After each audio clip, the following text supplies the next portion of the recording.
ਤੇ ਜਿਹੜਾ ਸ਼੍ਰੋਮਣੀ ਅਕਾਲੀ ਦਲ ਤੇ ਬਸਪਾ ਦਾ ਸਮਝੌਤਾ ਵਾ ਉਹ ਤਾਂ ਅਸੀਂ ਗਿਣਦੇ ਹੀ ਨਹੀਂ ਹੈਗੇ, ਉਹ ਕਿਸੇ ਫਾਈਟ 'ਚ ਨਹੀਂ ਹੈਗੇ। ਚੰਨੀ ਨੂੰ ਮਿਲਿਆ ਲਿਫਾਫੇ 'ਚੋਂ ਨਿਕਲ ਕੇ ਮੁੱਖ ਮੰਤਰੀ, ਜਿਹੜਾ ਇਹਨਾਂ ਨੇ ਕਿਹਾ ਉੱਥੇ ਕੁਰਸੀਆਂ ਖਾਲੀ ਸੀਗੀਆਂ, ਮੈਂ ਖੁਦ ਮੌਜੂਦ ਸੀ ਉਸ ਰੈਲੀ ਦੇ ਵਿੱਚ। ਫਲੀ ਜਿਵੇਂ ਪਿਛਲੀ ਵਾਰੀ 2 ਨੰਬਰ ਤੇ ਆਇਆ ਸੀ, ਇਦਾਂ ਦਾ ਕੈਂਡੀਡੇਟ ਹੁੰਦਾ ਤਾਂ ਅਸੀਂ ਮੰਨ ਵੀ ਲੈਂਦੇ ਵੀ ਆਪ ਦੀ ਕੋਈ ਫਾਈਟ ਆ। ਤੇ ਜੇ ਫਿਰ ਉਹਨਾਂ ਨੂੰ ਕੁਰਸੀਆਂ ਖਾਲੀ ਲੱਗਦੀਆਂ ਸੀ ਤਾਂ ਬੱਸਾਂ ਜਾਣ ਦੇ ਦਿੰਦੇ ਉੱਥੇ। ਕੋਟਲੀ ਸਾਹਿਬ ਕਹਿੰਦੇ ਚੂਹੇ ਖਾ ਗਏ, ਉਹ ਚੂਹੇ ਅਸੀਂ ਭਜਾਉਣੇ ਨੇ। ਮੈਂ ਪਰਮਜੀਤ ਸਿੰਘ ਧੀਮਾਨ, ਖੰਨਾ ਨਿਊਜ਼ ਲੈਬ ਤੋਂ। ਅੱਜ ਅਸੀਂ ਖੰਨਾ ਦੇ ਵਿੱਚ ਪਹੁੰਚੇ ਹਾਂ। ਸਾਡੇ ਨਾਲ ਨੇ ਸੰਯੁਕਤ ਅਕਾਲੀ ਦਲ ਦੇ ਸੀਨੀਅਰ ਮੀਤ ਪ੍ਰਧਾਨ ਸਰਦਾਰ ਸੁਖਵੰਤ ਸਿੰਘ ਢਿੱਲੋਂ ਜੀ।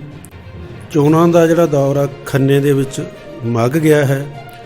ਅੱਜ ਜਿਹੜੀਆਂ ਵੱਖ-ਵੱਖ ਪਾਰਟੀਆਂ ਵੱਲੋਂ ਤਾਂ ਆਪਣੇ ਉਮੀਦਵਾਰ ਐਲਾਨ ਦਿੱਤੇ ਗਏ ਨੇ, ਤੇ ਸੰਯੁਕਤ ਅਕਾਲੀ ਦਲ BJP ਅਤੇ ਪੰਜਾਬ ਲੋਕ ਕਾਂਗਰਸ ਵੱਲੋਂ ਵੀ ਆਪਣਾ ਉਮੀਦਵਾਰ ਚੋਣ ਮੈਦਾਨ ਵਿੱਚ ਜਿਹੜਾ ਉਤਾਰਿਆ ਜਾਣਾ ਹੈ।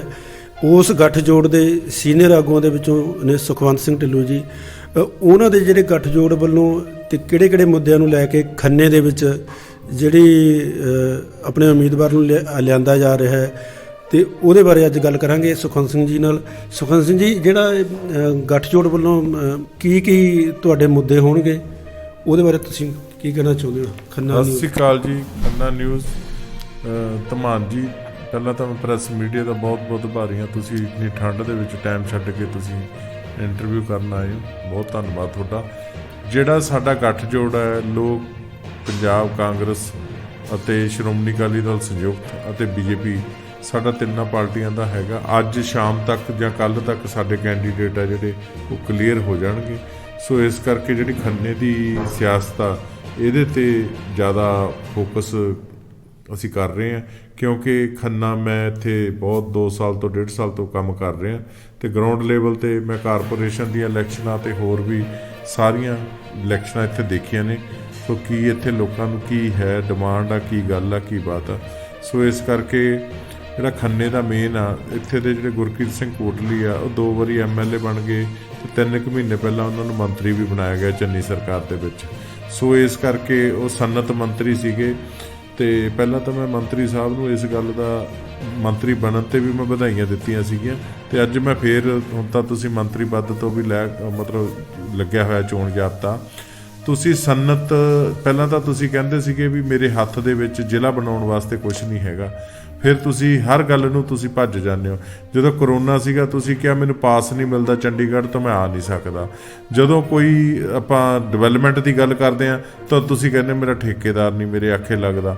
ਤਾਂ ਮੈਨੂੰ ਇਹ ਨਹੀਂ ਲੱਗਦਾ ਵੀ ਜਿਹੜੇ ਬੋਰਡ ਏਡੇ ਲਾਏ ਆ ਤੁਸੀਂ ਸੜਕਾਂ ਦੇ ਉੱਤੇ, ਉਹਨਾਂ 'ਤੇ ਲਿਖਿਆ ਤੀਜੀ ਵਾਰ, ਕੀ ਗੱਲ ਮੈਨੂੰ ਇਹ ਤਾਂ ਦੱਸੋ ਵੀ ਤੁਹਾਨੂੰ ਤੀਜੀ ਵਾਰ ਲੋਕ ਕਿਸ ਗੱਲ ਨਾਲ ਬਣਾਉਣਗੇ? ਕੀ ਤੁਹਾਡੇ 'ਚ ਐਸੇ ਜੀ ਖਾਸੀਅਤ ਆ ਵੀ ਤੀਜੀ ਵਾਰ ਵੀ ਤੁਹਾਨੂੰ ਬਣਾਇਆ ਜਾਵੇ? ਸਾਰੇ ਵਾਰਡਾਂ ਦਾ, ਸਾਰੇ ਖੰਨੇ ਹਲਕੇ ਦਾ, ਪਿੰਡਾਂ ਦਾ, ਸ਼ਹਿਰਾਂ ਦਾ ਬੁਰਾ ਹਾਲ ਆ। ਇੱਥੇ ਨਸ਼ੇ ਦਾ ਜਿਹੜਾ ਇੱਕ 6ਵਾਂ ਦਰਿਆ ਵਾ ਖੰਨੇ 'ਚ ਸਪੈਸ਼ਲ ਵਰਤ ਰਿਹਾ। ਸੋ ਇਸ ਕਰਕੇ ਕਰੋਨਾ ਦਾ ਤਾਂ ਨਹੀਂ ਇੰਨਾ ਖਿਆਲ ਕੀਤਾ ਗਿਆ ਜਿੰਨਾ ਬਾਹੋ ਮਾਜਰੇ ਵਾਲੀ ਸ਼ਰਾਬ ਫੈਕਟਰੀ ਦਾ ਕੀਤਾ ਗਿਆ। ਸੋ ਇਸ ਕਰਕੇ ਜਿਹੜੀ ਕਾਂਗਰਸ ਸਰਕਾਰ ਆ ਪਿੱਟ ਚੁੱਕੀ ਆ ਖੰਨੇ ਦੇ ਵਿੱਚ, ਪਰ ਲੋਕੀ ਸਿਰਫ ਇਸ ਕਰਕੇ ਚੁੱਪ ਬੈਠੇ। ਅੱਜ ਜਿਹੜਾ ਬੋਲਬਾਲਾ ਨਹੀਂ ਹੈਗਾ ਵੀ ਸਾਨੂੰ ਇੱਕ ਸੋਲਿਡ ਕੈਂਡੀਡੇਟ ਮਿਲਣਾ ਚਾਹੀਦਾ ਕਿ ਜਿਹੜਾ ਗੁਰਕੀਰਤ ਕੋਟਲੀ ਦੇ ਮੁਕਾਬਲੇ ਦਾ ਉਸ ਬੰਦੇ ਨੂੰ ਮਾਤ ਪਾਉਣ ਵਾਲਾ ਹੋਣਾ ਚਾਹੀਦਾ। ਸੋ ਇਸ ਕਰਕੇ ਹਜੇ ਸਾਡੀ ਪਾਰਟੀ ਦੇ ਵਿੱਚੋਂ ਵਧੀਆ ਕੈਂਡੀਡੇਟ ਆਊਗਾ ਅਤੇ ਵਧੀਆ ਉਹਨੂੰ ਅਸੀਂ ਕਾਂਗਰਸ ਨੂੰ ਇਸ ਦਾ ਮੂੰਹ ਦਿਖਾਣੀ ਪਊਗੀ। ਅਤੇ ਜਿਹੜਾ ਸ਼੍ਰੋਮਣੀ ਅਕਾਲੀ ਦਲ ਅਤੇ ਬਸਪਾ ਦਾ ਸਮਝੌਤਾ ਵਾ ਉਹ ਤਾਂ ਅਸੀਂ ਗਿਣਦੇ ਹੀ ਨਹੀਂ ਹੈਗੇ, ਉਹ ਕਿਸੇ ਫਾਈਟ 'ਚ ਨਹੀਂ ਹੈਗੇ, ਕਿਉਂਕਿ ਉਹਨਾਂ ਦੀ ਮਿਸਿਜ ਆ ਜਸਦੀਪ ਕੌਰ, ਸਾਡੀ ਭੈਣ ਆ, ਬਹੁਤ ਚੰਗੀ ਹੈ, ਸਤਿਕਾਰਯੋਗ ਆ। ਅਤੇ ਯਾਦਵਿੰਦਰ ਜਾਦੂ, ਮੈਂ ਇਸੇ ਪਾਰਟੀ ਦੇ ਵਿੱਚ ਕੰਮ ਕੀਤਾ ਬਹੁਤ ਜ਼ਿਆਦਾ। ਸੋ ਇਸ ਕਰਕੇ ਉਹ ਪਹਿਲਾਂ ਵੀ MC ਰਹਿ ਚੁੱਕੇ ਨੇ ਅਤੇ ਹੁਣ ਫਿਰ MC ਬਣਿਆ ਨੂੰ 1.5 ਸਾਲ ਹੋ ਗਿਆ। ਤਾਂ ਪਰ ਉਹਨਾਂ ਤੋਂ ਤਾਂ ਵਿਚਾਰਿਆਂ ਤੋਂ ਆਪਦੇ ਵਾਰਡ ਦਾ ਹੀ ਨਹੀਂ ਕੁਛ ਹੋਇਆ ਹੱਲ, ਅਤੇ ਇੰਨਾ ਬੁਰਾ ਹਾਲ ਆ ਉਹਨਾਂ ਦੇ ਵਾਰਡ ਦਾ। ਅਤੇ ਉਹ ਮੈਨੂੰ ਨਹੀਂ ਲੱਗਦਾ ਹਜੇ 33 ਵਾਰਡ ਹੋਰ ਪਏ ਨੇ, 32 ਉਹਨਾਂ ਦੇ ਵਾਰਡ ਤੋਂ ਬਿਨਾਂ, ਅਤੇ 64-65 ਪਿੰਡ ਪਏ ਨੇ, ਅਤੇ ਉਹ ਕਿੱਥੇ ਜਾ ਕੇ ਕਰ ਸਕਦੇ ਆ ਕੁਛ। ਸੋ ਇਸ ਕਰਕੇ ਉਹ ਜਾਦੂ ਜੀ ਦੇ ਸਿਰ 'ਤੇ ਇਲੈਕਸ਼ਨ ਲੜਨ ਨੂੰ ਕਹਿੰਦੇ ਨੇ, ਇੱਦਾਂ ਨਹੀਂ ਹੁੰਦਾ। ਤੁਸੀਂ ਆਪਦੇ ਦੱਸੋ ਵੀ ਮੈਂ ਕੀ ਕਰੂੰਗੀ ਕੀ ਨਹੀਂ। ਮੈਂ ਕੱਲ੍ਹ 1-2 ਦਿਨ ਪਹਿਲਾਂ ਉਹਨਾਂ ਦੀਆਂ ਇੰਟਰਵਿਊਆਂ ਦੇਖੀਆਂ। ਸੋ ਇਸ ਕਰਕੇ ਸਤਿਕਾਰਯੋਗ ਨੇ। ਅਸੀਂ ਜਿਹੜੇ ਨੌਜਵਾਨ ਬੀਬੀਆਂ ਜਾਂ ਨੌਜਵਾਨ ਬੰਦੇ ਵਿੱਚ ਆਉਂਦੇ ਪਾਰਟੀ ਦੇ। ਅਸੀਂ ਕਹਿੰਦੇ ਹਾਂ ਵੀ ਹਰ ਪਾਰਟੀ ਦੇ ਵਿੱਚ ਆਉਣਾ ਚਾਹੀਦਾ, ਨਵੀਂ ਰੂਹ ਫੂਕਣੀ ਚਾਹੀਦੀ ਆ, ਉਹਦੇ ਨਾਲ ਲੋਕਾਂ ਨੂੰ ਥੋੜ੍ਹਾ ਜਿਹਾ ਉਤਸ਼ਾਹ ਮਿਲਦਾ। ਪਰ ਉਹ ਜਿਹੜਾ ਸ਼੍ਰੋਮਣੀ ਅਕਾਲੀ ਦਲ 'ਤੇ ਦਾਗ ਲੱਗੇ ਹੋਏ ਆ, ਸ਼੍ਰੋਮਣੀ ਅਕਾਲੀ ਦਲ ਬਰਗਾੜੀ ਕਾਂਡ ਆ, ਜਿਵੇਂ ਹੋਰ ਆ ਉਹ, ਸੋ ਇਸ ਕਰਕੇ ਧਾਰਮਿਕ ਪੱਖੋਂ ਵੀ ਬਹੁਤ ਪਿਛੜ ਚੁੱਕਿਆ। ਸਿੱਖਾਂ ਦੀ ਜਿਹੜੀ ਨੁਮਾਇੰਦਾ ਜਮਾਤ ਆ ਉਹਦੇ ਵਿੱਚ ਵੀ ਕੋਈ ਅਕਾਲੀ ਦਲ ਦਾ ਰੋਲ ਨਹੀਂ ਹੈਗਾ। ਬਹੁਜਨ ਸਮਾਜ ਪਾਰਟੀ ਦਾ ਵੀ ਇੱਥੇ ਖੰਨੇ ਦੇ ਵਿੱਚ ਕੋਈ ਆਧਾਰ ਨਹੀਂ ਹੈਗਾ, ਜ਼ੀਰੋ ਆ। ਪਿੱਛੇ ਜੇ ਸ਼ਸ਼ੀ ਵਰਧਨ ਜੀ ਖੜ੍ਹੇ ਸੀ ਪਿਛਲੀ ਇਲੈਕਸ਼ਨ ਤਾਂ 1200 ਵੋਟ ਪਈ ਸੀਗੀ। ਸੋ ਇਸ ਕਰਕੇ ਜਿਹੜਾ ਅਕਾਲੀ ਦਲ ਬਾਦਲ ਆ ਇੱਥੇ ਜ਼ੀਰੋ ਆ, ਇਹਦਾ ਤਾਂ ਕੋਈ ਆਧਾਰ ਨਹੀਂ ਹੈਗਾ। ਮੈਨੂੰ ਨਹੀਂ ਲੱਗਦਾ ਵੀ ਚੌਥੇ ਨੰਬਰ 'ਤੇ ਵੀ ਆ ਜਾਊਗਾ। ਉਸ ਤੋਂ ਬਾਅਦ ਆਪ ਦਾ ਜਿਹੜਾ ਕੈਂਡੀਡੇਟ ਹੈ ਸੋਂਧ ਹੈ, ਤਰਨਪ੍ਰੀਤ ਸਿੰਘ ਸੋਂਧ, ਉਹਦੇ ਤਾਂ ਆਪ ਦੇ ਹੀ ਮੈਂਬਰ ਭੱਜੀ ਜਾਂਦੇ ਆ। ਕੱਲ੍ਹ ਕੁਛ ਕਾਂਗਰਸ ਦੇ ਵਿੱਚ ਚਲੇ ਗਏ ਉਹਦੇ ਮੈਂਬਰ। ਸੋ ਇਸ ਕਰਕੇ ਜਿਹੜਾ ਸੋਂਧ ਹੈ ਮੁੰਡਾ ਨਰਮ ਹੈ, ਮਿਸਤਰੀ ਭਾਈਚਾਰੇ 'ਚੋਂ ਆ ਅਤੇ ਵਧੀਆ। ਦੇਖੋ ਅਸੀਂ ਇਸ ਗੱਲ ਨੂੰ ਐਪਰੀਸ਼ੀਏਟ ਕਰਦੇ ਹਾਂ, ਉਹਦੀ ਬੋਲੀ ਚਾਲੀ ਵਧੀਆ, ਪਰ ਉਹ ਕਿਸੇ ਦੇ ਭੋਗਾਂ 'ਤੇ ਵਿਆਹਾਂ 'ਤੇ ਤਾਂ ਜਾ ਸਕਦਾ, ਅਤੇ ਜੇ ਉਹ ਕਿਸੇ ਨੂੰ ਬਿਪਤਾ ਪੈ ਜਾਵੇ ਉਹਦਾ ਸਾਥ ਨਹੀਂ ਦੇ ਸਕਦਾ, ਕਿਉਂ ਉਹਦੇ 'ਚ ਇੰਨੀ ਕਪੈਸਿਟੀ ਨਹੀਂ, ਉਹਦੇ ਜਿਹੜਾ ਵਿਲ ਪਾਵਰ ਆ ਬਹੁਤ ਜ਼ਿਆਦਾ ਡਾਊਨ ਆ। ਉਹਨੂੰ ਆਪਣੇ ਆਪ ਦੇ ਵਿੱਚ ਮਤਲਬ ਉਹ ਕਰ ਨਹੀਂ ਸਕਦਾ, ਕਿਸੇ 4 ਬੰਦਿਆਂ ਦੇ ਕੋਈ ਕੰਮ ਨਹੀਂ ਕਰਾ ਸਕਦਾ, ਕੁਛ ਹੋਰ ਨਹੀਂ ਕਰਾ ਸਕਦਾ। ਕਿਸੇ ਨੂੰ ਅੱਜ ਲੋੜ ਪੈ ਜਾਵੇ ਅਤੇ ਜੇ ਕੋਈ ਬੰਦਾ ਸੋਚੇ ਵੀ ਤਰਨਪ੍ਰੀਤ ਸੋਂਧ ਨੂੰ ਆਪਾਂ ਨਾਲ ਲਈਏ, ਉਹ ਇੰਨੀ ਜੋਗਾ ਨਹੀਂ ਹੈਗਾ। ਉਹ ਤਾਂ ਗੱਡੀ 'ਚ ਬੈਠ ਜਾਂਦਾ ਸਵੇਰੇ, 4 ਬੰਦੇ 3 ਪਿੱਛੇ ਬਹਿ ਜਾਂਦੇ, ਚੌਥਾ ਉਹਦਾ ਡਰਾਈਵਰ ਹੋ ਜਾਂਦਾ, ਅਤੇ ਉਹ ਇਸ ਕਰਕੇ ਖੰਨੇ ਦੇ ਲਲੇੜੀ ਚੌਂਕ ਤੋਂ ਮੋੜਦਾ ਗੱਡੀ, ਸਮਰਾਲਾ ਚੌਂਕ ਤੱਕ ਚਲੇ ਜਾਂਦਾ, ਉੱਧਰੋਂ ਫਿਰ ਇੱਧਰ ਮੋੜ ਲੈਂਦਾ, ਅਤੇ 5-7 ਕਦੇ ਸਾਈਕਲ ਰੈਲੀ ਕੱਢ ਲਈ, ਕਦੇ ਕੁਛ ਕੱਢ ਲਈ। ਪਿੰਡਾਂ ਦੇ ਲੋਕਾਂ ਨੇ ਉਹਦੀ ਵੀਡੀਓ ਬਣਾ ਕੇ ਵਾਇਰਲ ਕਰ ਦਿੱਤੀ ਵੀ ਸਾਨੂੰ ਤਾਂ ਇਹ ਪਸੰਦ ਨਹੀਂ, ਸਾਡਾ ਕੈਂਡੀਡੇਟ ਬਦਲਿਆ ਜਾਵੇ। ਸੋ ਇਸ ਕਰਕੇ ਆਪ ਦਾ ਜਿਹੜਾ ਵਜੂਦ ਹੈ ਉਹ ਖੰਨੇ ਦੇ ਵਿੱਚ ਜ਼ੀਰੋ ਆ। ਫਲੀ ਜਿਵੇਂ ਪਿਛਲੀ ਵਾਰੀ 2 ਨੰਬਰ 'ਤੇ ਆਇਆ ਸੀ, ਇੱਦਾਂ ਦਾ ਕੈਂਡੀਡੇਟ ਹੁੰਦਾ ਤਾਂ ਅਸੀਂ ਮੰਨ ਵੀ ਲੈਂਦੇ ਵੀ ਆਪ ਦੀ ਕੋਈ ਫਾਈਟ ਆ। ਸੋ ਇਸ ਕਰਕੇ ਫਲੀ ਆ ਜਿਹੜਾ ਉਹ ਅਕਾਲੀ ਦਲ 'ਚ ਚਲੇ ਗਿਆ, ਅਤੇ ਉਸ ਤੋਂ ਬਾਅਦ ਉਹਦੇ ਉੱਧਰ ਜਾਣ ਨਾਲ ਵੀ ਫਲੀ ਦਾ ਵੀ ਗ੍ਰਾਫ ਆ ਜਿਹੜਾ ਪਰਸਨਲ ਉਹ ਵੀ ਡਾਊਨ ਪਿਆ ਬਹੁਤ ਜ਼ਿਆਦਾ। ਸਾਡਾ ਜਿਹੜਾ ਹੈਗਾ ਬੀਜੇਪੀ ਦੀ ਇੱਥੇ ਕੇਡਰ ਵੋਟ ਹੈ, ਸਾਡੀ ਇੱਥੇ ਬਹੁਤ ਜ਼ਿਆਦਾ ਬੀਜੇਪੀ ਦੀ ਵੋਟ ਹੈ। ਸੋ ਇਸ ਕਰਕੇ ਉਸ ਤੋਂ ਬਾਅਦ ਕੈਪਟਨ ਸਾਹਿਬ ਦਾ ਵੀ ਇੱਥੇ ਬਹੁਤ ਵੱਡਾ ਆਧਾਰ ਹੈ। ਕਰਮ ਸਿੰਘ ਗਿੱਲ ਦੀ ਬੇਟੀ ਰਾਣੀ ਰਮਨੀਕ ਆ ਜਿਹੜੀ ਉਹਨੂੰ ਇਸ ਰੀਪ੍ਰਜੈਂਟ ਕਰ ਰਹੀ ਹੈ ਇੱਥੋਂ ਆਪਣਾ ਖੰਨੇ ਤੋਂ, ਤਾਂ ਬਹੁਤ ਚੰਗੀ ਸਾਡੀ ਭੈਣ ਆ। ਸੋ ਇਸ ਕਰਕੇ ਉਹ ਵੀ ਲੱਗੀ ਹੋਈ ਆਪਦਾ ਜ਼ੋਰ ਲਾਉਣ। ਸੋ ਸਾਡਾ ਸੰਯੁਕਤ ਦਾ, ਸਾਡਾ ਅਕਾਲੀ ਦਲ ਜਿਹੜੇ ਬਾਦਲ ਦੇ ਵਿੱਚੋਂ ਟੁੱਟੇ ਹੋਏ ਆ ਲੋਕ ਨਾਰਾਜ਼ ਨੇ, ਉਹ ਸਾਰੇ ਪਿੰਡਾਂ ਦੇ ਵਿੱਚ ਸਾਡੀ ਵੇਟ ਕਰ ਰਹੇ ਨੇ ਵੀ ਤੁਸੀਂ ਟਿਕਟ ਲੈ ਕੇ ਆਓ ਅਤੇ ਅਸੀਂ ਤੁਹਾਡੇ ਨਾਲ ਵੱਡੇ ਇਕੱਠ ਕਰਕੇ ਅਸੀਂ ਤੁਹਾਨੂੰ ਵੋਟਾਂ ਪਾ ਕੇ ਜਿਤਾਵਾਂਗੇ। ਯਾਰ ਸਾਡਾ ਹੀ ਪਾਰਟੀ ਦਾ ਜਿਹੜਾ ਗੱਠਜੋੜ ਆ ਉਹਦਾ ਹੀ MLA ਬਣੂਗਾ ਅਤੇ ਬਹੁਤ ਜ਼ਿਆਦਾ ਵੋਟਾਂ 'ਤੇ ਅਸੀਂ ਜਿੱਤਾਂਗੇ। ਸੋ ਇਸ ਕਰਕੇ ਜਿਹੜੇ ਕਿਸਾਨਾਂ ਦਾ ਹੈਗਾ ਇੱਥੇ, ਕਿਸਾਨਾਂ ਦਾ ਹਜੇ ਕੈਂਡੀਡੇਟ ਕੋਈ ਹੋਇਆ ਨਹੀਂ ਅਨਾਉਂਸ। ਸੋ ਇਸ ਕਰਕੇ ਕਿਸਾਨਾਂ ਨੇ ਜਿਹੜੀ ਪਾਰਟੀ ਬਣਾਈ ਆਪਦੀ, ਅਤੇ ਉਹਦਾ ਹਜੇ ਤੱਕ ਤਾਂ ਨਹੀਂ ਕੋਈ ਐਡੀ ਗੱਲਬਾਤ ਬਣੀ ਹੈਗੀ। ਤਾਂ ਦੇਖੋ ਅੱਗੇ ਆਉਣ ਵਾਲੇ ਸਮੇਂ ਦੇ ਵਿੱਚ ਨੈਕਸਟ ਮੀਟਿੰਗ ਦੇ ਵਿੱਚ ਤੁਹਾਨੂੰ ਇਹਦਾ ਵੀ ਜਵਾਬ ਦੇ ਦਾਂਗੇ। ਢਿੱਲੋਂ ਜੀ, ਜਿਹੜਾ ਪਿੱਛੇ ਪ੍ਰਧਾਨ ਮੰਤਰੀ ਆਏ ਸੀਗੇ 5 ਜਨਵਰੀ ਨੂੰ, ਉਹਨਾਂ ਨੇ ਬਹੁਤ ਕੁਝ ਦੇਣਾ ਸੀਗਾ ਅਤੇ ਬਹੁਤ ਕੁਝ ਹੋਇਆ, ਅਤੇ ਉਹਦੇ ਬਾਰੇ ਤੁਸੀਂ ਕੀ ਕਹਿਣਾ ਚਾਹੁੰਦੇ ਹੋ? ਕਿ ਸਰਕਾਰਾਂ ਜਿਹੜੀਆਂ ਲੋਕਲ ਸਰਕਾਰ ਆ ਉਹਨੇ ਕਿਉਂ ਨਹੀਂ ਇਹੋ ਜਿਹਾ ਕੀਤਾ ਕਿ ਪ੍ਰਧਾਨ ਮੰਤਰੀ ਨੂੰ ਐਪਰੀਸ਼ੀਏਟ ਵੀ ਨਹੀਂ ਕਰਨ ਗਏ, ਕੋਈ ਪਹੁੰਚਿਆ ਵੀ ਨਹੀਂ ਉੱਥੇ, ਉਹਦੇ ਬਾਰੇ ਕੀ ਕਹਿਣਾ? ਦੇਖੋ ਜਿਹੜਾ ਕੈਪਟਨ ਸਾਹਿਬ ਆ, ਜਿਹੜੀ ਉੱਪਰਲੀ ਲੀਡਰਸ਼ਿਪ ਆ, ਰਾਹੁਲ ਗਾਂਧੀ, ਪ੍ਰਿੰਕਾ ਗਾਂਧੀ, ਉਹ ਕੈਪਟਨ ਸਾਹਿਬ ਤੋਂ ਇਸੇ ਕਰਕੇ ਨਾਰਾਜ਼ ਸੀਗੇ ਕਿ ਜਦੋਂ ਵੀ ਅੱਗੇ ਪ੍ਰਧਾਨ ਮੰਤਰੀ ਸਾਡੇ ਮੋਦੀ ਸਾਹਿਬ ਆਏ ਆ 1-2 ਲਾਂਘਾ ਖੋਲ੍ਹਣ ਵੇਲੇ 500 ਸਾਲੇ 'ਤੇ ਜਾਂ ਹੋਰਾਂ 'ਤੇ, ਤਾਂ ਉਹ ਕੈਪਟਨ ਸਾਹਿਬ ਉਹਨਾਂ ਨੂੰ ਜਿਹੜੇ ਹਿੰਦੁਸਤਾਨ ਲੈਵਲ ਦੇ ਮੁੱਦੇ ਆ, ਕੈਪਟਨ ਸਾਹਿਬ ਨੇ ਉਹਨਾਂ ਦਾ ਉੱਥੇ ਸਾਥ ਦਿੱਤਾ। ਬਾਰਡਰ ਦੀ ਸਿਕਿਉਰਿਟੀ ਦਾ ਹੋ ਜਾਵੇ, ਕੋਈ ਹੋਰ ਹੋ ਜਾਵੇ, ਤਾਂ ਉਹ ਇਸ ਕਰਕੇ ਉਹ ਨਾਰਾਜ਼ ਸੀਗੇ ਵੀ ਕੈਪਟਨ ਸਾਹਿਬ ਦੇ ਜਿਹੜੇ ਮੇਨ ਹਿੰਦੁਸਤਾਨ ਲੈਵਲ ਦੇ ਮੁੱਦੇ ਆ ਉਹਨਾਂ ਨੂੰ ਇਹ ਕੈਪਟਨ ਸਾਹਿਬ ਨਾ ਐਪਰੀਸ਼ੀਏਟ ਕਰਨ। ਸੋ ਇਸ ਕਰਕੇ ਉਹ ਪੜ੍ਹਿਆ ਲਿਖਿਆ, ਫੌਜ 'ਚ ਰਿਹਾ, ਉਹ ਡਿਸਿਪਲਿਨਮੈਨ ਆਦਮੀ ਹੈ, ਉਹਨੂੰ ਪਤਾ ਸੀ, ਅਤੇ ਉਹਨੇ ਉਹ ਮੋਦੀ ਸਾਹਿਬ ਦਾ ਉੱਦਾਂ ਦਾ ਸਤਿਕਾਰ ਕੀਤਾ। ਚੰਨੀ ਨੂੰ ਮਿਲਿਆ ਲਿਫਾਫੇ 'ਚੋਂ ਨਿਕਲ ਕੇ ਮੁੱਖ ਮੰਤਰੀ। ਸੋ ਇਸ ਕਰਕੇ ਚੰਨੀ ਥੋੜ੍ਹਾ ਜਿਹਾ ਵੀ ਹਫਲ ਗਿਆ ਜਾਂ ਕੁਛ ਲਾ ਲਓ ਵੀ ਕਿੱਦਾਂ ਦਾ ਉਹਦਾ ਆਪਦਾ ਸੀਗਾ ਸਿਸਟਮ। ਸੋ ਇਸ ਕਰਕੇ ਉਹਨੂੰ ਛੇਤੀ ਸੀ ਵੀ ਮੈਂ ਦੁਬਾਰਾ ਫਿਰ CM ਬਣਾ, ਤਾਂ ਉਹ ਜਿੱਦਾਂ ਉੱਪਰੋਂ ਰਾਹੁਲ ਗਾਂਧੀ 'ਤੇ, ਕਿਉਂਕਿ ਉਹ ਤਾਂ ਅਨਮੈਚਿਓਰ ਆ ਰਾਹੁਲ ਗਾਂਧੀ ਅਤੇ ਪ੍ਰਿੰਕਾ ਗਾਂਧੀ। ਸੋ ਇਸ ਕਰਕੇ ਉਹਨਾਂ ਦੇ ਕਹਿਣੇ 'ਤੇ ਹੀ ਉਹਨਾਂ ਨੂੰ ਵੈਲਕਮ ਨਹੀਂ ਕਰਨਗੇ, ਅਤੇ ਜਿਹੜੀ ਸਿਕਿਉਰਿਟੀ ਪੱਖੋਂ ਵੀ ਉਹਨਾਂ ਦੀ ਜੋ ਕਤਾਈਆਂ ਆਈਆਂ ਉਹਦੀਆਂ ਇਨਕੁਆਇਰੀਆਂ ਚੱਲ ਰਹੀਆਂ ਨੇ, ਕੀ ਰਿਪੋਰਟ ਆਊਗੀ ਕੀ ਨਹੀਂ ਉਹ ਤਾਂ ਹੁਣ ਉਹੀ ਦੱਸ ਸਕਦੇ ਆ। ਸੋ ਇਸ ਕਰਕੇ ਜਿਹੜਾ ਹੈਗਾ ਸਾਨੂੰ ਤਾਂ ਬਹੁਤ ਮਾੜਾ ਲੱਗਿਆ, ਬੁਰਾ ਲੱਗਿਆ। क्योंकि ਜਿਹੜਾ ਇਹਨਾਂ ਨੇ ਕਿਹਾ ਉੱਥੇ ਕੁਰਸੀਆਂ ਖਾਲੀ ਸੀਗੀਆਂ। ਮੈਂ ਖੁਦ ਮੌਜੂਦ ਸੀ ਉਸ ਰੈਲੀ ਦੇ ਵਿੱਚ। ਮੈਂ ਇੱਥੋਂ ਖੰਨੇ ਤੋਂ ਇੱਕ ਬੱਸ ਭਰ ਕੇ ਲੈ ਕੇ ਗਿਆ, ਬੀਜੇਪੀ ਵਾਲੇ 29 ਬੱਸਾਂ ਭਰ ਕੇ ਲੈ ਕੇ ਗਏ ਇੱਥੋਂ 30 ਬੱਸਾਂ। ਸੋ ਇਸ ਕਰਕੇ ਸਾਰੀਆਂ ਬੱਸਾਂ ਫੁੱਲ ਸੀ, 50-50 60-60 ਹਰੇਕ ਸਵਾਰੀਆਂ ਸੀਗੀਆਂ ਹਰੇਕ ਬੱਸ ਦੇ ਵਿੱਚ। ਜਿੰਨੇ ਵੀ ਇੱਥੇ ਪ੍ਰਭਾਰੀ ਹੈ ਇਹਨਾਂ ਦੇ ਬੀਜੇਪੀ ਦੇ, ਤਾਂ ਸਾਰੇ ਪੰਜਾਬ ਦੇ ਵਿੱਚੋਂ ਆਈਆਂ ਸੀਗੀਆਂ। ਅਤੇ ਜੇ ਫਿਰ ਉਹਨਾਂ ਨੂੰ ਕੁਰਸੀਆਂ ਖਾਲੀ ਲੱਗਦੀਆਂ ਸੀ ਤਾਂ ਬੱਸਾਂ ਨੂੰ ਜਾਣ ਦੇ ਦਿੰਦੇ ਉੱਥੇ। ਤਾਂ ਉੱਥੇ ਜੇ 5000 ਬੱਸ ਇਹਨਾਂ ਨੇ ਕੀਤੀ ਸੀ ਬੀਜੇਪੀ ਵਾਲਿਆਂ ਨੇ, ਅਤੇ ਜੇ 50 ਵੀ ਲਾਈਏ ਤਾਂ ਕਿੰਨੀ 2.5 ਲੱਖ ਬੰਦਾ ਤਾਂ ਉਹੀ ਬਣਦਾ। ਸੋ ਉੱਥੇ 20,000 ਕਾਰ ਸੀ, ਜੀਪਾਂ ਸੀਗੀਆਂ ਜਿਨ੍ਹਾਂ 'ਚ ਲੋਕ ਗਏ ਨੇ।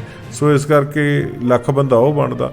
ਚਾਹੇ ਆਪਾਂ ਸਾਰਾ ਲਾ ਲਈਏ ਵਿੱਚ 20 ਬੰਦੇ ਡਰਾਈਵਰ ਹੀ ਲਾ ਲਓ ਤਾਂ ਵੀ ਤਾਂ 10,000 20,000 ਬੰਦਾ ਬਣਦਾ। ਸੋ ਇਸ ਕਰਕੇ ਇਹ ਜਿਹੜਾ ਹੈ ਕੀਤਾ ਇਹਨਾਂ ਨੇ ਮਾੜਾ ਕੀਤਾ, ਅਤੇ ਪੰਜਾਬ ਦਾ ਉਹਦੇ ਨਾਲ ਬਹੁਤ ਵੱਡਾ ਨੁਕਸਾਨ ਹੋਇਆ। ਆਪਾਂ ਦੇਖ ਹੀ ਰਹੇ ਹਾਂ ਮੋਦੀ ਸਾਹਿਬ ਨੇ 4 ਸਾਹਿਬਜ਼ਾਦਿਆਂ ਦਾ ਜਿਹੜਾ ਦਿੱਤਾ ਸਾਨੂੰ ਬਣਾ ਕੇ ਵੀ, ਹਾਂ ਤਾਂ ਉਹ ਸਾਹਿਬਜ਼ਾਦਿਆਂ ਦੇ ਨਾਂ 'ਤੇ। ਸੋ ਇਸ ਕਰਕੇ ਪਤਾ ਨਹੀਂ ਹੋਰ ਕੀ ਕੀ ਦੇਣਗੇ ਮੋਦੀ ਸਾਹਿਬ। ਇੱਦਾਂ ਤਾਂ ਹੈ ਨਹੀਂ, ਇਹਨਾਂ ਦੀਆਂ ਇਹਨਾਂ ਗੱਲਾਂ ਤੋਂ ਤਾਂ ਨਹੀਂ ਉਹ ਭੱਜਦੇ। ਉਹ ਬੜਾ ਸਟਰੋਂਗ PM ਹੈ ਸਾਡੇ ਦੇਸ਼ ਦਾ। ਸੋ ਇਹ ਸਤਿਕਾਰਯੋਗ ਆ। ਬਾਹਰਲੇ ਦੇਸ਼ਾਂ ਦੇ ਵਿੱਚ ਉਹਨੇ ਇੱਕ ਹਿੰਦੁਸਤਾਨ ਦਾ ਨਾਂ ਬਣਾਇਆ।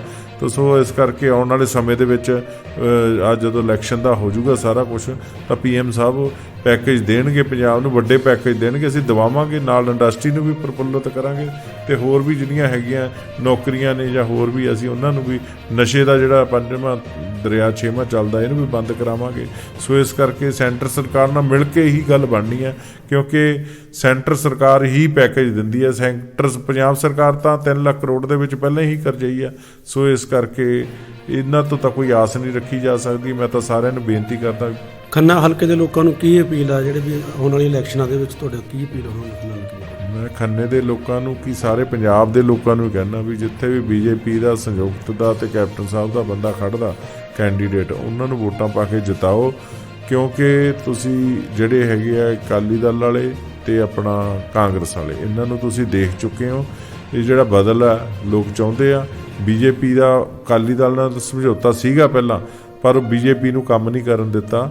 ਸੋ ਹੁਣ ਮੈਂ ਇੱਕ ਸਭ ਤੋਂ ਵੱਡੀ ਗੱਲ ਇਹ ਲੋਕਾਂ ਨੂੰ ਇਹ ਅਪੀਲ ਕਰਦਾ, ਤੁਸੀਂ ਮੇਰੇ ਹਜੇ 15-20 ਦਿਨ ਪਏ ਨੇ ਵੋਟਾਂ 'ਚ, 20-25 ਦਿਨ। ਤੁਸੀਂ ਇੱਕ ਗੱਲ ਨੋਟ ਕਰੋ ਵੀ ਜਿੱਥੇ ਸਟੇਟ ਦੇ ਵਿੱਚ ਵੀ ਬੀਜੇਪੀ ਹੈ ਅਤੇ ਸੈਂਟਰ 'ਚ ਵੀ ਬੀਜੇਪੀ ਆ, ਉਹ ਸਟੇਟਾਂ ਦੇ ਵਿੱਚ ਲੋਕਾਂ ਨੂੰ ਤੁਹਾਡੇ ਰਿਸ਼ਤੇਦਾਰ, ਦੋਸਤ, ਮਿੱਤਰ, ਵਪਾਰੀ ਤੌਰ 'ਤੇ ਗੱਲ ਕਰਕੇ ਦੇਖੋ ਉਹ ਕਿੰਨੇ ਖੁਸ਼ ਆ ਅਤੇ ਖੁਸ਼ਹਾਲ ਆ। ਸੋ ਇਸ ਕਰਕੇ ਸਾਨੂੰ ਵੀ ਚਾਹੀਦਾ ਜੇ ਸੈਂਟਰ 'ਚ ਸਰਕਾਰ ਬੀਜੇਪੀ ਦੀ ਆ ਤਾਂ ਇੱਥੇ ਵੀ ਗੱਠਜੋੜ ਦੀ ਸਰਕਾਰ ਬਣਨੀ ਚਾਹੀਦੀ ਆ। ਕਿਉਂਕਿ ਜੇ ਤੁਸੀਂ ਕਾਂਗਰਸ ਦੀ ਬਣਾਉਂਦੇ ਹੋ ਜਾਂ ਕਿਸੇ ਹੋਰ ਦੀ ਬਣਾਉਂਦੇ ਹੋ, ਆਪ ਦੀ ਬਣਾਉਂਦੇ ਹੋ, ਸੋ ਇਸ ਕਰਕੇ ਦਿੱਲੀ ਮਾਡਲ ਤਾਂ ਕੁਛ ਵੀ ਨਹੀਂ ਹੈਗਾ। ਹਿੰਦੁਸਤਾਨ ਦਾ ਮਾਡਲ ਬਣਾਵਾਂਗੇ ਵਧੀਆ ਤਰੀਕੇ ਨਾਲ। ਅਸੀਂ ਖੰਨੇ ਦੇ ਲੋਕਾਂ ਨੂੰ ਵਧੀਆ ਕੈਂਡੀਡੇਟ, ਅਤੇ ਖੰਨੇ ਦੇ ਲੋਕਾਂ ਨੂੰ ਬੇਨਤੀ ਹੈ ਕਿ ਤੁਸੀਂ ਸਾਡੇ ਗੱਠਜੋੜ ਦੇ ਮੈਂਬਰ ਨੂੰ ਹੀ ਜਿਤਾਇਓ, ਜਿਹੜਾ ਵੀ ਤਿੰਨੇ ਪਾਰਟੀਆਂ 'ਚੋਂ ਕੈਂਡੀਡੇਟ ਬਣੂਗਾ। ਅੱਜ ਸ਼ਾਮ ਤੱਕ, ਕੱਲ੍ਹ ਤੱਕ ਕੈਂਡੀਡੇਟ ਅਨਾਊਂਸ ਹੋ ਜਾਊਗਾ। ਸੋ ਮੇਰੀ ਬੇਨਤੀ ਹੱਥ ਬੰਨ੍ਹ ਕੇ, ਸਾਡੇ 'ਚ ਕੋਈ ਮਤਭੇਦ ਨਹੀਂ, ਅਸੀਂ ਦਿਨ ਪਰ ਰਾਤ ਇੱਕ ਕਰਕੇ ਮਦਦ ਕਰਾਂਗੇ। ਅਤੇ ਸਾਰਿਆਂ ਨੂੰ ਅਪੀਲ ਵੀ ਆ ਵੀ ਜਿਹੜਾ ਸਾਡਾ ਚੋਣ ਨਿਸ਼ਾਨ ਆਊਗਾ ਜਿਹੜੀ ਤਿੰਨੇ ਪਾਰਟੀਆਂ 'ਚੋਂ, ਉਹਦੇ 'ਤੇ ਵੋਟਾਂ ਮੋਹਰਾਂ ਲਾ ਕੇ ਕਾਮਯਾਬ ਕਰੇ। ਢਿੱਲੋਂ ਸਾਹਿਬ, ਇੱਕ ਪੰਜਾਬ ਦੀ ਸਥਿਤੀ ਹੈ ਜਿਹੜੀ 3-4 ਮਹੀਨੇ ਤੋਂ ਹੋਰ ਬੜੀ ਉਹ ਹੋਈ ਹੈ। ਕਾਂਗਰਸ ਵੱਲੋਂ ਕੈਪਟਨ ਸਾਹਿਬ ਨੂੰ ਲਾ ਕੇ ਚੰਨੀ ਨੂੰ ਸੱਤਾ ਦੇ ਵਿੱਚ ਲਿਆ, ਚੰਨੀ ਨੂੰ ਮੁੱਖ ਮੰਤਰੀ ਬਣਾ ਦਿੱਤਾ ਗਿਆ। ਚੰਨੀ ਦੇ ਮੁੱਖ ਮੰਤਰੀ ਬਣਨ ਤੋਂ ਬਾਅਦ ਉਹ ਜਿਹੜਾ ਉਹਦੀ ਫੈਮਿਲੀ ਹੈ, ਫੈਮਿਲੀ ਮੈਂਬਰ ਨੇ, ਉਹ ਸਾਰੇ ਹੀ ਕਹਿੰਦੇ ਵੀ ਅਸੀਂ ਹੀ ਪੰਜਾਬ ਦੇ ਉੱਪਰ ਕਬਜ਼ਾ ਕਰਨਾ ਅਤੇ MLA ਲੜਨੇ। ਉਹਨਾਂ ਦੇ ਭਰਾ ਵੱਲੋਂ ਪਿਛਲੇ ਕਈ ਮਹੀਨਿਆਂ ਤੋਂ ਜਿਹੜੀ ਆ ਵਿਧਾਨ ਸਭਾ ਹਲਕਾ ਬਸੀ ਦੇ ਵਿੱਚ ਉਹ ਪਾਏ ਰਹੇ। ਅਤੇ ਕੱਲ੍ਹ ਜਦੋਂ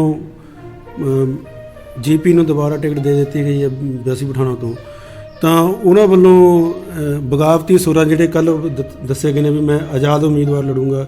ਕੀ ਇਹ ਜਿਹੜੀ ਕਾਂਗਰਸ ਦੇ ਵਿੱਚ ਇਹ ਕੀ ਖਿਚੜੀ ਪਰ ਇੱਕ ਪਾਸੇ ਮਹਿੰਦਰ ਸਿੰਘ KP ਜਿਹੜੇ ਪੁਰਾਣੇ ਲੀਡਰ ਸੀ ਉਹਨਾਂ ਨੂੰ ਵੀ ਕਾਂਗਰਸ ਵੱਲੋਂ ਨਕਾਰ ਦਿੱਤਾ ਗਿਆ, ਉਹਨਾਂ ਨੂੰ ਵੱਲੋਂ ਵੀ ਬਗਾਵਤੀ ਸੁਰ ਹਲਾਪੇ ਗਏ ਨੇ, ਅਤੇ ਚੰਨੀ ਵੱਲੋਂ ਜਿਹੜਾ ਇੱਕ ਨਵਾਂ ਹੋਇਆ ਉਹਨਾਂ ਦੇ ਫੈਮਿਲੀ ਵੱਲੋਂ। ਅਤੇ ਕੀ ਕਹਿਣਾ ਚਾਹੁੰਦੇ ਇਹਦੇ ਬਾਰੇ, ਜਿਹੜੀ ਕਿ ਪੰਜਾਬ ਦੇ ਵਿੱਚ BJP ਵੱਲੋਂ ਇੱਕ ਸਾਧੂ ਸਿੰਘ ਜਿਹੜੇ ਧਰਮਸੋਤ ਮੰਤਰੀ ਹੋਏ ਨੇ, ਉਹਨਾਂ ਦੇ ਜਵਾਈ ਆ ਜਿਹੜਾ ਉਹ BJP ਵਿੱਚ ਸ਼ਾਮਲ ਹੋ ਗਿਆ। ਟੌੜਾ ਸਾਹਿਬ ਦੀ ਫੈਮਿਲੀ ਆ ਜਿਹੜੀ ਉਹ ਵੀ BJP ਵਿੱਚ ਸ਼ਾਮਲ ਹੋ ਗਈ ਆ, ਉਹਨਾਂ ਦਾ ਦੋਤਾ ਜਿਹੜਾ ਉਹ BJP ਦੇ ਵਿੱਚ ਆ ਗਏ ਨੇ।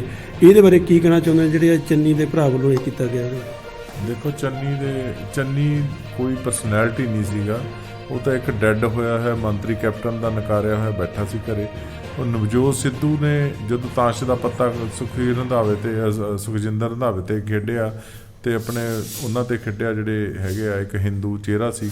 ਤੇ ਉਸ ਤੋਂ ਬਾਅਦ ਫਿਰ ਇਹਨਾਂ ਦਾ ਨੰਬਰ ਆ ਗਿਆ। ਸੋ ਇਸ ਕਰਕੇ ਉਹਨਾਂ ਨੇ ਫਿਰ ਕਿਹਾ ਵੀ ਆਪਾਂ, ਜਿਵੇਂ ਸੁਖਬੀਰ ਬਾਦਲ ਨੇ ਕਿਹਾ ਸੀ, ਐਸਸੀ ਡਿਪਟੀ ਚੇਅਰਮੈਨ ਮੁੱਖ ਮੰਤਰੀ ਲਾਵਾਂਗੇ, ਉਹਨਾਂ ਨੇ ਇਸ ਨੂੰ ਦੇਖਦੇ ਹੋਏ ਇਹਨੂੰ ਮੁੱਖ ਮੰਤਰੀ ਬਣਾ ਦਿੱਤਾ ਐਸਸੀ। ਸੋ ਇਸ ਕਰਕੇ 2 ਦਿਨ ਪਹਿਲਾਂ ਤਾਂ ਬਹੁਤ ਵਧੀਆ ਇਹਦੀ ਸਾਰਾ ਕੁਝ ਵਧੀਆ ਲੱਗਦਾ ਸੀ। ਜਦੋਂ ਸਾਰਾ ਕੁਝ ਹੀ ਕਹਿਣ ਲੱਗ ਗਿਆ, ਮੰਜੇ ਵੀ ਬੁਣ ਲੈਣਾ, ਗੁੜ ਵੀ ਬਣਾ ਲੈਣਾ, ਸ਼ੱਕਰ ਵੀ ਬਣਾ ਲੈਣਾ, ਫਲਾਣਾ ਵੀ ਕਰ ਲੈਣਾ, ਢਿੰਗੜਾ ਵੀ ਕਰ ਲੈਣਾ। ਸੋ ਇਸ ਕਰਕੇ ਲੋਕੀ ਇਹ ਗੱਲਾਂ ਮੁੱਖ ਮੰਤਰੀ ਦੇ ਮੂੰਹ 'ਚੋਂ ਸੌਂਪਦੀਆਂ ਨਹੀਂ ਹੈਗੀਆਂ। ਸੋ ਇਸ ਕਰਕੇ ਇਹਦੇ ਜਿਹੜਾ ਭਰਾ ਵਾ ਹੋਰ ਆ, ਹੁਣ ਇਹਨਾਂ ਨੂੰ ਜਿਹੜਾ 3 ਮਹੀਨਿਆਂ ਦੇ ਵਿੱਚ ਲਾਲਚ ਪੈ ਗਿਆ, ਜਿਵੇਂ ਹੱਡੀ ਵਾਲਾ ਸਵਾਦ ਪੈ ਜਾਂਦਾ ਨਾ, ਉਹ ਲਾਲਚ ਪੈ ਗਿਆ ਵੀ ਸੱਤਾ ਦੇ ਵਿੱਚ ਤਾਂ ਪਤਾ ਨਹੀਂ ਕੀ ਕੁਛ ਆ।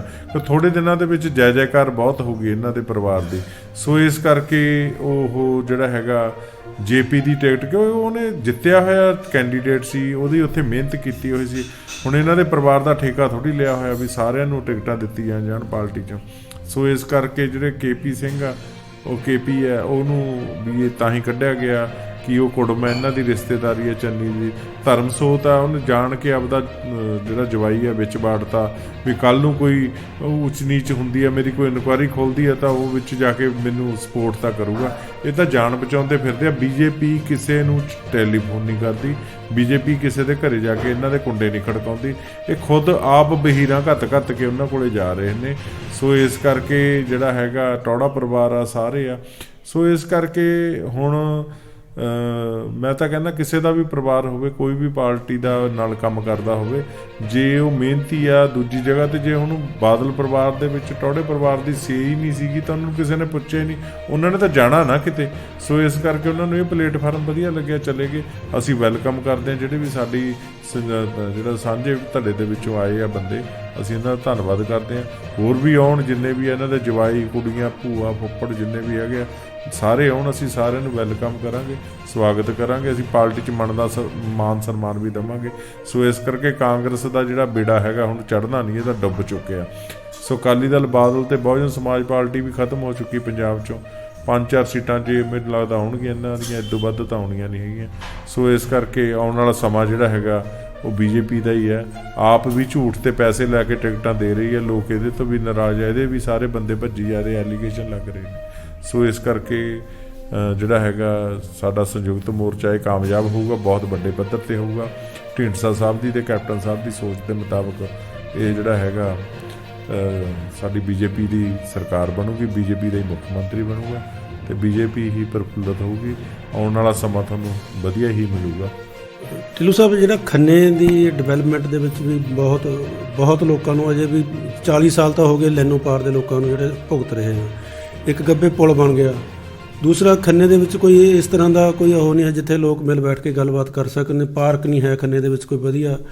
ਹੋਰ ਨਗਰ ਕੌਂਸਲ ਦੇ ਬਾਰੇ ਤੁਸੀਂ ਪਿੱਛੇ ਦੇਖਿਆ ਕਿੰਨੀਆਂ ਗੱਲਾਂ ਆਈਆਂ ਨੇ ਵੀ ਟੈਂਡਰ ਵੀ ਹੋਰੇ ਪਾਸੇ ਲੱਗ ਜਾਂਦੇ ਨੇ ਤੇ ਕੰਮ ਹੋਰ ਪਾਸੇ ਹੋਇਆ ਹੁੰਦਾ।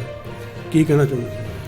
ਮੈਂ ਧਮਾਨ ਜੀ ਸਭ ਤੋਂ ਪਹਿਲਾਂ ਤਾਂ ਇਹ ਗੱਲ ਕਹਿਣੀ ਚਾਹੁੰਦਾ ਵੀ ਖੰਨਾ ਲੈਨੋ ਪਾਰ ਨਹੀਂ, ਸਾਨੂੰ ਸਾਰਾ ਖੰਨਾ ਹੀ ਸਾਡਾ। ਕਿਉਂਕਿ ਇਹ ਜਿਹੜੇ ਲੀਡਰ ਆ ਜਿਹੜੇ ਇੱਥੇ ਹੁਣ ਜਾਂਦੇ ਆ, 4 ਫੋਟੋਆਂ ਖਿਚਾ ਕੇ ਲੈਨੋ ਪਾਰ ਪਾ ਦਿੰਦੇ ਆ ਗਰੁੱਪਾਂ ਦੇ ਵਿੱਚ। ਉਹ ਸੋਚਦੇ ਨੇ ਵੀ ਲੈਨੋ ਪਾਰ, ਕਿਉਂਕਿ ਉੱਥੇ ਆਬਾਦੀ ਜ਼ਿਆਦਾ, ਉੱਥੇ ਵੋਟ ਜ਼ਿਆਦਾ, ਵੀ ਅਸੀਂ ਉਹ ਵੋਟ ਨੂੰ ਕੈਸ਼ ਕਰ ਲਈਏ। ਸੋ ਇਸ ਕਰਕੇ ਲੈਨੋ ਪਾਰ ਦਾ ਮੁੱਦਾ, ਮੈਂ ਉੱਥੇ 6 ਦਿਨ ਆਪਣਾ ਧਰਨਾ ਲਾ ਕੇ ਬੈਠਾ ਰਿਹਾ ਤੇ ਉੱਥੇ ਰਿਹਾ ਦਿਨ ਭਰ ਰਾਤ। ਪਰ ਲੈਨੋ ਪਾਰ ਦਾ ਮੁੱਦਾ ਹੈਗਾ ਜਿਹੜਾ ਮੁੱਦਾ ਨਹੀਂ, ਅਸੀਂ ਲੈਨੋ ਪਾਰ ਦਾ ਔਰ ਜਿਹੜੇ ਕੌਂਸਲਰਾਂ ਨੇ ਉੱਥੇ ਘਪਲੇਬਾਜ਼ੀ ਕੀਤੀ ਹੈ ਇਹਨਾਂ ਨੂੰ ਫੜ ਕੇ ਸਾਰਿਆਂ ਨੂੰ ਜੇਲ੍ਹਾਂ 'ਚ ਵੀ ਸਿੱਟਣਾ। ਇਹਨਾਂ ਦੀਆਂ ਇਨਕੁਆਇਰੀਆਂ ਮੈਂ ਖੁਦ ਕਰਾਉਣੀਆਂ ਨੇ, ਮੈਨੂੰ ਪਤਾ ਉੱਥੇ ਕਿਹਨੇ ਕਿੰਨਾ ਘਪਲਾ ਕੀਤਾ ਹੋਇਆ। ਸੋ ਇਸ ਕਰਕੇ ਇੱਕ ਤਾਂ ਅਸੀਂ ਲੈਨੋ ਪਾਰ ਤਾਂ ਹੈਗਾ ਹੀ ਹੈਗਾ ਪ੍ਰੋਪਰ ਪਿੰਡ, ਪ੍ਰੋਪਰ ਬਾਕੀ ਇੱਧਰੋਂ ਵੀ ਜਿੰਨੇ ਵੀ ਸਾਡਾ ਟੋਟਲ ਖੰਨਾ ਸਾਰੀ ਦੀ ਡਿਵੈਲਪਮੈਂਟ ਹੋਣ ਵਾਲੀ ਹੈ, ਕਿਉਂਕਿ ਇੱਥੇ ਬਹੁਤ ਮੋਟਾ ਰੁਪਈਆ ਖਾਧਾ ਗਿਆ। ਇਸ ਕਰਕੇ ਅਸੀਂ ਉਹ ਸਾਰੇ ਦੀ ਜਾਂਚ ਵੀ ਕਰਾਵਾਂਗੇ। ਦੂਜੀ ਗੱਲ ਰਹੀ ਪਾਰਕਾਂ ਦੀ, ਇੱਥੇ ਕੋਈ ਪਾਰਕ ਨਹੀਂ। ਐਡਾ ਵੱਡਾ ਸ਼ਹਿਰ ਆ, ਐਡਾ ਵਧੀਆ ਸ਼ਹਿਰ ਆ, ਇੰਨਾ ਪੀਸਫੁਲ ਸ਼ਹਿਰ ਆ, ਪੜ੍ਹੇ ਲਿਖੇ ਲੋਕ, ਆਪਦੀ ਮਿਹਨਤ ਕਰਕੇ ਰੋਟੀ ਖਾਣ ਵਾਲੇ ਲੋਕ ਆ। ਸੋ ਇਸ ਕਰਕੇ ਕਿਤੇ ਸ਼ਾਮ ਨੂੰ ਬੱਚਿਆਂ ਨੂੰ ਘੁੰਮਣ ਨੂੰ ਨਹੀਂ, ਬੈਠਣ ਨੂੰ ਨਹੀਂ ਜਗ੍ਹਾ। ਸੋ ਇਸ ਕਰਕੇ ਅਸੀਂ ਘੱਟੋ ਘੱਟ 3 ਪਾਰਕਾਂ ਦਾ ਤਾਂ ਜ਼ਰੂਰ ਬਣਾਵਾਂਗੇ। ਜਿਹੜਾ ਲਾਈਨਾਂ ਦਾ ਰੇਲਵੇ ਸਟੇਸ਼ਨ ਆ ਉਸ ਤੋਂ ਇੱਕ ਕਲੋਨੀ ਨੂੰ ਰਸਤਾ ਜਾਂਦਾ, ਅਸੀਂ ਹੁਣ ਕਿਉਂਕਿ ਸਾਡਾ BJP ਨਾਲ ਸਮਝੌਤਾ ਹੋ ਗਿਆ ਸੈਂਟਰ ਸਰਕਾਰ ਨਾਲ, ਰੇਲਵੇ ਮੰਤਰੀ ਤੋਂ ਕਹਿ ਕੇ ਅਸੀਂ ਉਹ ਵੀ ਮੈਂ ਰਸਤਾ ਖਲਵਾਊਂਗਾ। ਜਿਹੜਾ ਪੁਲ ਆ ਕੋਸ਼ਿਸ਼ ਕਰਾਂਗੇ, ਵੈਸੇ ਮੈਂ ਲੱਗਿਆ ਹੋਇਆ ਮੇਰੀ ਮਨ ਦੀ ਇੱਛਾ ਵੀ ਮੈਂ ਇਹਨੂੰ ਪਿੱਲਰਾਂ ਤੇ ਕਰਾ ਦੂੰਗਾ ਜੇ ਪਰਮਾਤਮਾ ਨੇ ਮੈਨੂੰ ਕਿਰਪਾ ਕੀਤੀ। ਜਿਹੜਾ ਦੂਜੇ ਹੋਣਗੇ ਉਹਨਾਂ ਦੇ ਨਾਲ ਉਹਨੂੰ ਬਾਂਹ ਫੜ ਕੇ ਲਿਜਾ ਕੇ ਵੀ ਮੈਂ ਕਰਾਊਂਗਾ ਕੰਮ। ਇਹ ਅਸੀਂ ਆਉਣ ਵਾਲੇ ਸਮੇਂ ਦੇ ਵਿੱਚ ਇਹਨੂੰ ਸਾਰੇ ਨੂੰ ਜਿਹੜਾ ਹੈਗਾ ਚੂਹਿਆਂ ਨੇ, ਜਿਹੜਾ ਕੋਟਲੀ ਸਾਹਿਬ ਕਹਿੰਦੇ ਚੂਹੇ ਖਾ ਗਏ, ਉਹ ਚੂਹੇ ਅਸੀਂ ਭਜਾਉਣੇ ਨੇ। ਸੋ ਇਸ ਕਰਕੇ ਖਾਣ ਵਾਲੇ ਵੀ ਅਤੇ ਖਵਾਉਣ ਵਾਲੇ ਵੀ। ਸੋ ਇਸ ਕਰਕੇ ਇਹਨੂੰ ਪਿੱਲਰਾਂ 'ਤੇ ਕਰਾਵਾਂਗੇ। ਪਾਰਕਾਂ ਦਾ ਅਤੇ ਗਊਆਂ ਦਾ, ਜਿਹੜੀਆਂ ਗਊਸ਼ਾਲਾ ਨੇ, ਇਹਨਾਂ ਨਾਲ ਬੈਠ ਕੇ ਸਾਡੀ ਗੱਲਬਾਤ ਹੁੰਦੀ ਰਹਿੰਦੀ ਹੈ। ਇਹਨਾਂ ਦਾ ਵੀ ਵਧੀਆ ਅਸੀਂ ਗਊਸ਼ਾਲਾ ਦਾ ਕਰਾਂਗੇ। ਹੌਸਪੀਟਲ, ਸਕੂਲ, ਸਾਰੀ ਐਜੂਕੇਸ਼ਨ ਦਾ ਬਹੁਤ ਬੁਰਾ ਹਾਲ ਹੈ ਇੱਥੇ ਖੰਨੇ ਦੇ ਵਿੱਚ। ਵਿਚਾਰੇ ਜਿਹੜੇ ਕੱਚੇ ਮੁਲਾਜ਼ਮ ਆ ਉਹਨਾਂ ਨੂੰ ਪੱਕੇ ਕਰਨ ਲਈ ਸੜਕਾਂ 'ਤੇ ਰੋਲਣਾ ਪੈਂਦਾ। ਸੈਂਟਰ ਸਰਕਾਰ ਨੇ ਪੈਸਾ ਭੇਜਤਾ, ਪੰਜਾਬ ਸਰਕਾਰ ਨੇ ਨਹੀਂ ਦਿੱਤਾ। ਅਸੀਂ ਉਹਨਾਂ ਦਾ ਵੀ ਪੈਸਾ ਦਵਾਵਾਂਗੇ। ਹੋਰ ਵੀ ਜਿੰਨੀਆਂ ਵੀ ਇੱਥੇ ਮੈਡੀਕਲ ਸਹੂਲਤਾਂ ਤਾਂ ਇੱਕ ਨੰਬਰ 'ਤੇ ਹੈ ਜੀ ਸਾਡੀ। ਸਭ ਤੋਂ ਪਹਿਲਾਂ ਜਿਹੜਾ ਖੰਨੇ ਦਾ ਹੌਸਪੀਟਲ ਆ, ਇਹਨੂੰ ਇੰਨਾ ਵੱਡਾ ਦਰਜਾ ਦਵਾਵਾਂਗੇ। ਇਹ ਇੱਥੇ ਜਿਹੜਾ SMO ਵੀ ਵਧੀਆ ਆਊਗਾ, ਸਾਰਾ ਸਟਾਫ ਵਧੀਆ ਆਊਗਾ, ਸਾਰਾ ਇੱਥੇ ਦਾ ਸਾਰਾ ਕੁਝ ਚੇਂਜ ਕਰਾਂਗੇ ਟੋਟਲ A to Z, ਤੇ ਇਹਨੂੰ ਵਧੀਆ ਸੁੰਦਰਤਾ ਦੇ ਰੂਪ ਦੇ ਵਿੱਚ ਬਣਾ ਕੇ, ਜਿਹੜੇ ਕਿ ਲੋਕਾਂ ਨੂੰ ਬਾਅਦ ਵਿੱਚ ਦੂਜੇ ਹਸਪਤਾਲਾਂ 'ਚ ਜਾਣਾ ਪਵੇ, ਪਹਿਲਾਂ ਸਿਵਲ ਹਸਪਤਾਲ ਫਸਟ ਏਡ ਆ ਜਿਹੜੀ ਉਹ ਉੱਥੇ ਹੀ ਮਿਲੂਗੀ।